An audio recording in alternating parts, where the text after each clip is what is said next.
Aláròyé máa wí o.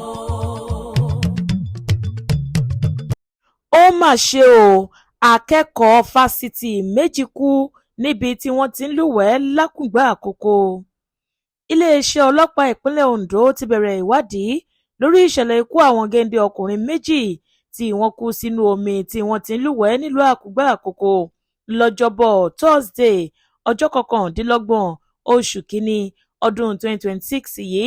Nígbà tó ń fìdí ìṣẹ̀lẹ̀ yìí múlẹ̀ nínú àtẹ̀jáde tó fi síta lọ́jọ́rú Wednesday ọjọ́ 4 oṣù kejì yìí, alukoro iléeṣẹ́ ọlọ́pàá ìpínlẹ̀ Ondo Àbáyọ̀mí Jimoh ní ẹnìkan tó porúkọ ara rẹ̀ ní Shitu tó jẹ́ máníjà ilé ìtura University nílùú Àkùngbà Àkókò ló kọ́kọ́ lọ sí tẹ̀sán láti fi ìṣẹ̀lẹ̀ ọ̀hún tó àwọn létí. Ètò kan làwọn aláṣẹ ilé ìtura tá à ń sọ̀rọ̀ rẹ̀ yìí gbé kalẹ̀ fáwọn akẹ́kọ̀ọ́ fásitì Adékúnlé Ajáṣin tí wọ́n ṣẹ̀ṣẹ̀ gbà wọlé.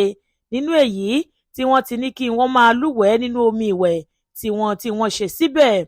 Ọmọkùnrin kan tí wọ́n porúkọ rẹ̀ ní Adégbọlá Blessing ni wọ́n kọ́kọ́ ṣàkíyèsí pé kò mira mọ́ lẹ́yìn tó ti mu omi yó nínú odò tó ti ń wẹ̀ ní nǹkan bíi aago 8 alẹ́ ọjọ́ náà.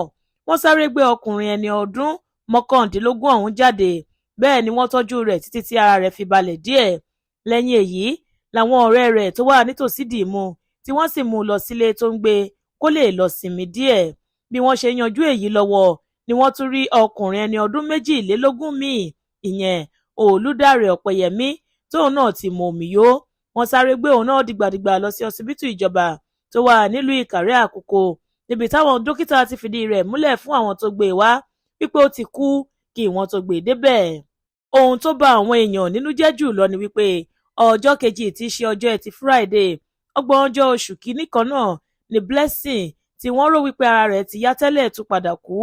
Mọ́ṣúárì ilé ìwòsàn ìjọba tó wà nílùú Ìkàrẹ́ Àkókò lòkú àwọn méjèèjì ṣì wà lásìkò tá à ń kọ ìròyìn yìí lọ́wọ́. Àbáyọ̀mí ní àwọn òṣìṣẹ́ ilé ìtura ọ̀hún 3 làwọn ti fi páńpẹ́ òfin gbé báyìí láti fi ọ̀rọ̀ wá wọn lẹ́nu wò. Ó ní àwọn èèyàn yìí yóò wà lọ́dọ̀ àwọn títí ìwádìí tó ń lọ lọ́wọ́ yóò fi parí.